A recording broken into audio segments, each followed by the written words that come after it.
Welcome to the Plume and Page. Today's story is 20,000 Leagues Under the Sea by Jules Verne. Chapter 35. The Underwater Coalfields. The next day, February 20, I overslept. I was so exhausted from the night before, I didn't get up until 11 o'clock. I dressed quickly. I hurried to find out the Nautilus's heading. The instruments indicated that it was running southward at a speed of 20 miles per hour and a depth of 100 meters. Conseil entered. I described our nocturnal excursion to him, and since the panels were open, he could still catch a glimpse of this submerged continent. In fact, the Nautilus was skimming only 10 meters over the soil of these Atlantis plains. The ship scuttled along like an air balloon borne by the wind over some prairie on land. But it would be more accurate to say that we sat in the lounge as if we were riding in a coach on an express train. As for the foregrounds passing before our eyes, they were fantastically carved rocks, forests of trees that had crossed over from the vegetable kingdom into the mineral kingdom, their motionless silhouettes sprawling beneath the waves. There also were stony masses buried beneath carpets of excedia and sea anemone, bristling with long vertical water plants, then strangely contoured blocks of lava that testified to all the fury of those plutonic developments. While this bizarre scenery was glittering under our electric beams, I told Conseil the story of the Atlanteans, who had inspired the old French scientist Jean Bailly to write so many entertaining, albeit utterly fictitious, pages. I told the lad about the wars of these heroic people. I discussed the question of Atlantis with the fervor of a man who no longer had any doubts. But Conseil was so distracted he barely heard me, and his lack of interest in any commentary on this historical topic was soon explained.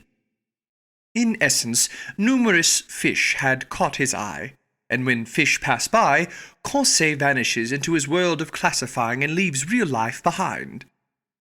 In which case, I could only tag along and resume our ichthyological research. Even so, these Atlantic fish were not noticeably different from those we had observed earlier. There were rays of gigantic size, 5 meters long and with muscles so powerful they could leap above the waves.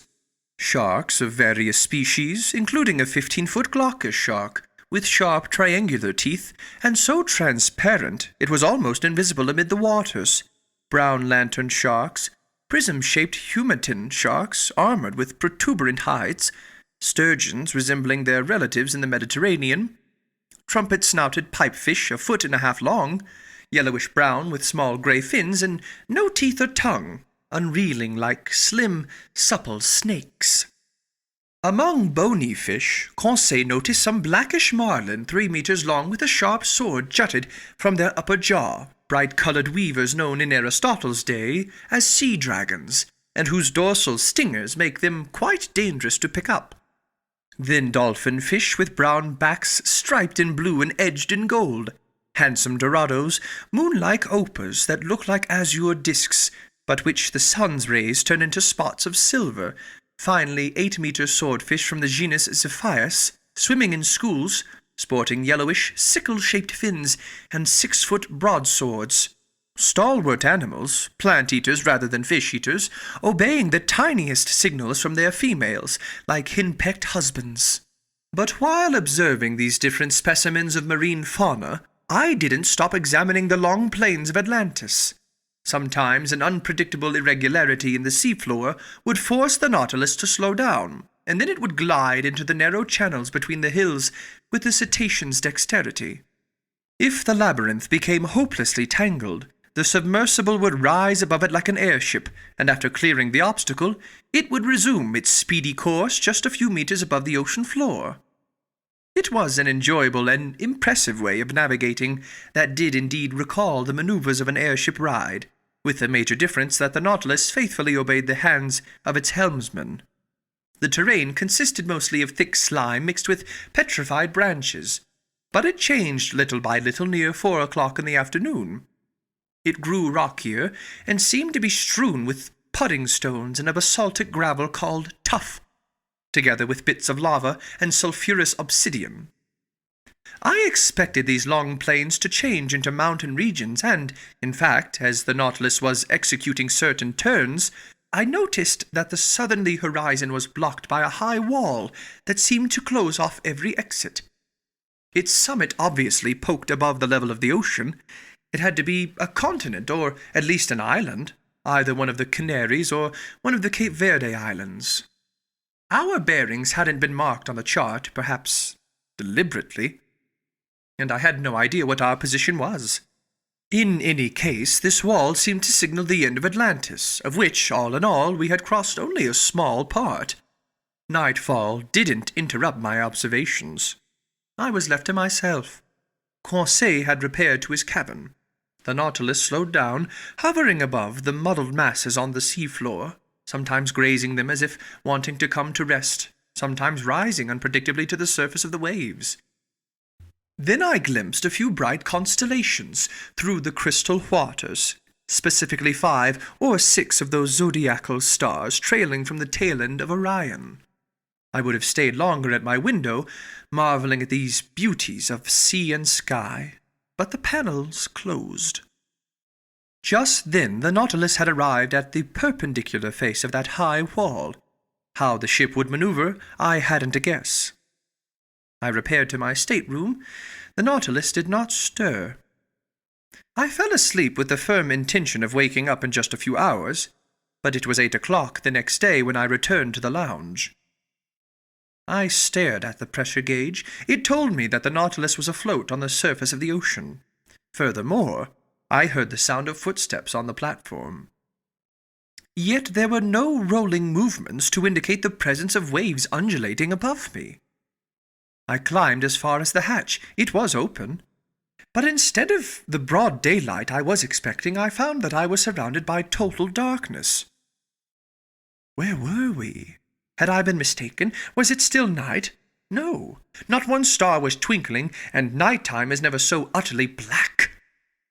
I wasn't sure what to think when a voice said to me, "Is that you, Professor?" "Ah, Captain Nemo," I replied. "Where are we?" "Underground, Professor." "Underground?" I exclaimed. "And the Nautilus is still floating?" "It always floats." "But I don't understand." "Wait a little while. Our beacon is about to go on, and if you want some light on the subject, you'll be satisfied." I set foot on the platform and waited. The darkness was so profound I couldn't see even Captain Nemo. However, looking at the zenith directly overhead, I thought I caught sight of a feeble glimmer, a sort of twilight flittering through a circular hole. Just then the beacon suddenly went on, and its intense brightness made that hazy light vanish. This stream of electricity dazzled my eyes, and after momentarily shutting them, I looked around. The Nautilus was stationary. It was floating next to an embankment shaped like a wharf. As for the water now buoying the ship, it was a lake completely encircled by an inner wall about 2 miles in diameter, hence 6 miles around. Its level, as indicated by the pressure gauge, would be the same as the outside level, because some connection had to exist between this lake and the sea. Slanting inward over their base, these high walls converged to form a vault shape like an immense upside-down funnel that measured 500 or 600 meters in height. At its summit there gaped the circular opening through which I had detected that faint glimmer, obviously daylight. Before more carefully examining the interior features of this enormous cavern, and before deciding if it was the work of nature or humankind, I went over to Captain Nemo. "Where are we?" I said. "In the very heart of an extinct volcano," the captain answered me. "A volcano whose interior was invaded by the sea after some convulsion in the earth. While you were sleeping, Professor, the Nautilus entered this lagoon through a natural channel that opens 10 meters below the surface of the ocean. This is our home port, secure, convenient, secret, and sheltered against winds from any direction. Along the coasts of your continents or islands, show me any offshore mooring that can equal this safe refuge from withstanding the fury of hurricanes." "Indeed," I replied. "Here you're in perfect safety, Captain Nemo. Who could reach you in the heart of a volcano? But don't I see an opening at its summit?" "Yes, its crater, a crater formerly filled with lava, steam, and flames, but which now lets in this life-giving air we're breathing." "But which volcano mountain is this?" I asked. "It's the one of the many islets with which the sea is strewn. For ships a mere reef, for us an immense cavern. I discovered it by chance, and chance served me well." "But couldn't someone enter through the mouth of its crater?" "No more than I could exit through it. You can climb about 100 feet up the inner base of this mountain, but then the walls overhang. They lean too far in to be scaled." "I can see, Captain, that nature is your obedient servant, any time or any place. You're safe on this lake, and nobody else can visit its waters.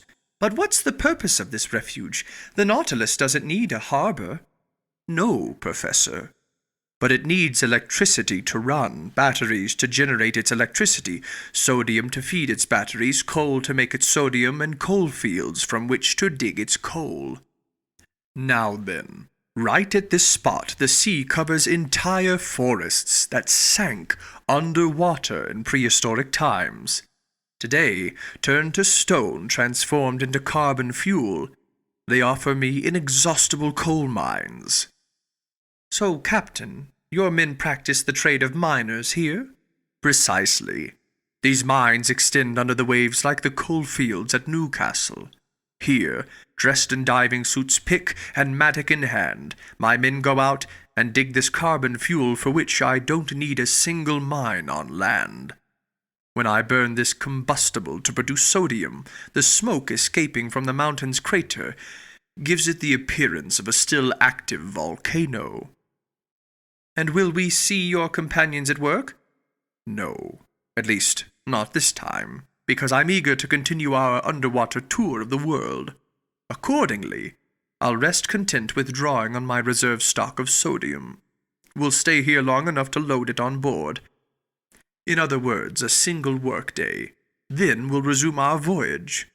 So, Professor Arjona, if you'd like to explore this cavern and circle its lagoon, seize the day." I thanked the captain and went to look for my two companions, who hadn't yet left their cabin.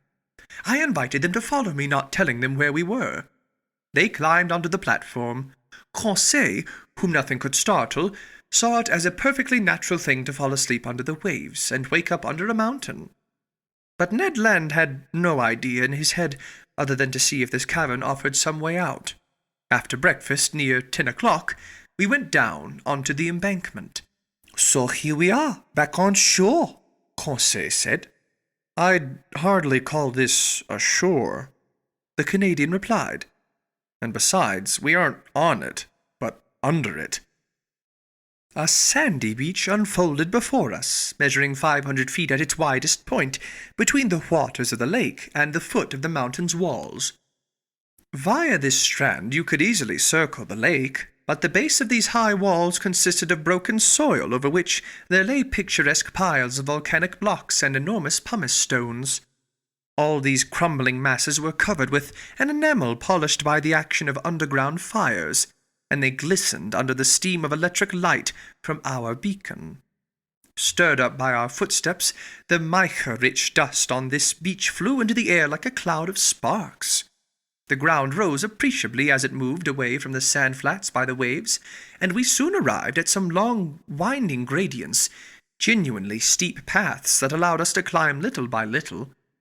But we had to tread cautiously in the midst of pudding stones that weren't cemented together, and our feet kept skidding on glassy trachyte, made of feldspar and quartz crystals. The volcanic nature of this enormous pit was apparent all around us. I ventured to comment on it to my companions. "Can you picture," I asked them, "what this funnel must have been like when it was filled with boiling lava, and the level of that incandescent liquid rose right to the mountain's mouth, like cast iron up the insides of a furnace?" "I can picture it perfectly," Conseil replied. "But will Master tell me why this huge smelter suspended operations? and how it is that an oven was replaced by the tranquil waters of a lake. In all likelihood, Conseil, because some convulsion created an opening below the surface of the ocean, the opening that serves as a passageway for the Nautilus. Then the waters of the Atlantic rushed inside the mountain. There ensued a dreadful struggle between the elements of fire and water, a struggle ending in King Neptune's favor. But many centuries have passed since then, and this submerged volcano has changed into a peaceful cavern. That's fine, Ned Land answered. I accept the explanation, but in our personal interests, I'm sorry this opening the professor mentions wasn't made above sea level. But Ned, my friend, Conseil answered, if it weren't an underwater passageway, the Nautilus couldn't enter it. And I might add, Mr. Land, I said, that the waters wouldn't have rushed under the mountain, and the volcano would still be a volcano, so you have nothing to be sorry about. Our climb continued. The gradients got steeper and narrower. Sometimes they were cut across by deep pits that had to be cleared. Masses of overhanging rock had to be gotten around. You slid on your knees, you crept on your belly. But helped by the Canadian strength and Conseil's dexterity, we overcame every obstacle. At an elevation of about 30 meters, the nature of the terrain changed without becoming any easier. Pudding stones and trachyte gave way to black basaltic rock, here lying in slabs all swollen with blisters, there shaped like actual prisms and arranged into a series of columns that supported the springings of this immense vault, a wonderful sample of natural architecture. Then, among the basaltic rock, there snaked long, hardened lava flows inlaid with veins of bituminous coal and in places covered by wide carpets of sulfur. The sunshine coming through the crater had grown stronger, shedding a hazy light over all this volcanic waste forever, buried in the heart of the 16th mountain. But when we ascended to an elevation of about 250 feet, we were stopped by insurmountable obstacles. The converging inside walls changed into overhangs, and our climb into a circular stroll. At this topmost level, the vegetable kingdom began to change the mineral kingdom. Shrubs, and even a few trees, emerged from the crevices in the walls. I recognized some spurges that let their caustic, purgative sap trickle out. There were heliotropes, very remiss at living up to their sun-worshipping reputations, since no sunlight ever reached them. Their clusters of flowers drooped sadly, their colors and scents were faded. Here and there chrysanthemums sprouted timidly at the feet of aloes with long, sad, sickly leaves. But between these lava flows I spotted little violets that still gave off a subtle fragrance, and I confess that I inhaled it with delight. The soul of a flower is its scent, and those splendid water plants, flowers of the sea, have no souls. We had arrived at the foot of a sturdy clump of dragon trees, which were splitting the rocks with extortions of their muscular roots, when Ned Land exclaimed, "Oh, sir, a hive!" "A hive?" I answered, with a gesture of utter disbelief. "Yes, a hive," the Canadian repeated, "with bees buzzing around." I went closer and was forced to recognize the obvious. At the mouth of a hole cut in the trunk of a dragon tree, there swarmed thousands of these ingenious insects so common to all the Canary Islands, where their output is especially prized. Naturally enough, the Canadian wanted to lay in a supple of honey, and it would have been ill-mannered of me to say no. He mixed sulphur with some dry leaves, set them on fire with a spark from his tinderbox, and proceeded to smoke the bees out. Little by little the buzzing died down, and the disemboweled hive yielded several pounds of sweet honey. Ned Land stuffed his haversack with it. "When I mix this honey with our breadfruit batter," he told us, "I'll be ready to serve you a delectable piece of cake." "But of course," Conseil put in, "it will be gingerbread." "I'm all for gingerbread," I said, "but let's resume this fascinating stroll." At certain turns in the trail we were going along, the lake appeared in its full expanse. The ship's beacon lit up that whole placid surface, which experienced neither ripples nor undulations. The Nautilus lay perfectly still. On its platform and on the embankment, crewmen were bustling around, black shadows that stood out clearly in the midst of the luminous air. Just then we went around the highest ridge of these rocky foothills that supported the vault. Then I saw that bees weren't the animal kingdom's only representatives inside this volcano.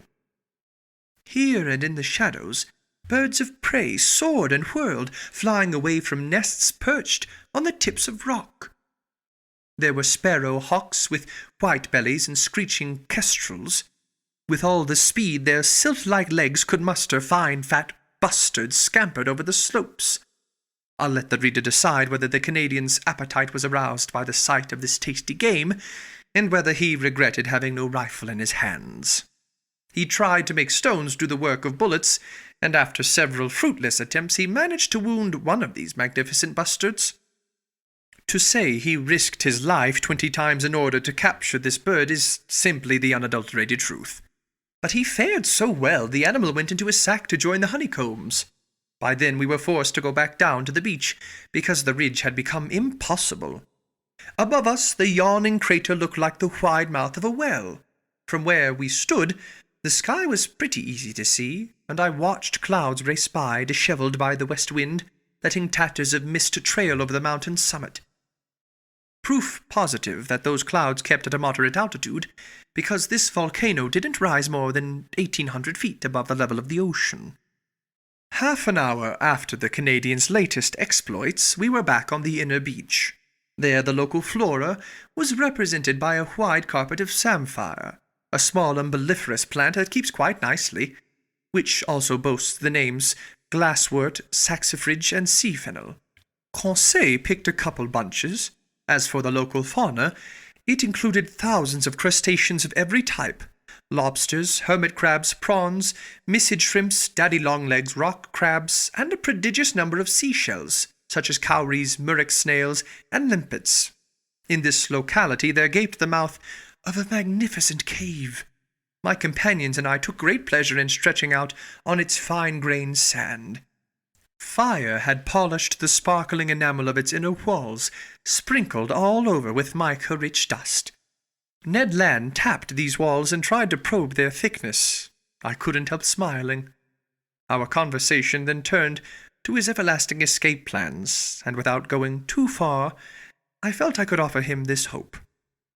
Captain Nemo had gone down south only to replenish his sodium supplies, so I hoped he would now hug the coasts of Europe and America, which would allow the Canadian to try again with a greater chance of success. We were stretched out in this delightful cave for an hour. Our conversation, lively at the onset, then languished. A definite drowsiness overcame us. Since I saw no good reason to resist the call of sleep, I fell into a heavy doze. I dreamed, one doesn't choose his dreams, that my life had been reduced to the vegetating existence of a simple mollusk. It seemed to me that this cave made up my double-valved shell. Suddenly, Conseil's voice startled me awake. "Get up! Get up!" shouted the fine lad. "What is it?" I asked, in a sitting position. "The water's coming up to us." I got back on my feet. Like a torrent, the sea was rushing into our retreat, and since we definitely were not mollusks, we had to clear out. In a few seconds we were safe on top of the cave. "What happened?" Conseil asked. "Some new phenomenon?" "Not quite, my friends," I replied. "It was the tide, merely the tide, which well-nigh caught us by surprise, just as it did Sir Walter Scott's hero. The ocean outside is rising, and by a perfectly natural law of balance, the level of this lake is also rising. We've gotten off with a mild dunking. Let's go change clothes on the Nautilus." 3/4 of an hour later, we had completed our circular stroll and were back on board. Just then the crewmen finished loading the sodium supplies, and the Nautilus could have departed immediately. But Captain Nemo gave no orders. Would he wait for nightfall and exit through his underwater passageway in secrecy? Perhaps. But that as it may, by the next day the Nautilus had left its home port and was navigating well out from any shore, a few meters beneath the waves of the Atlantic.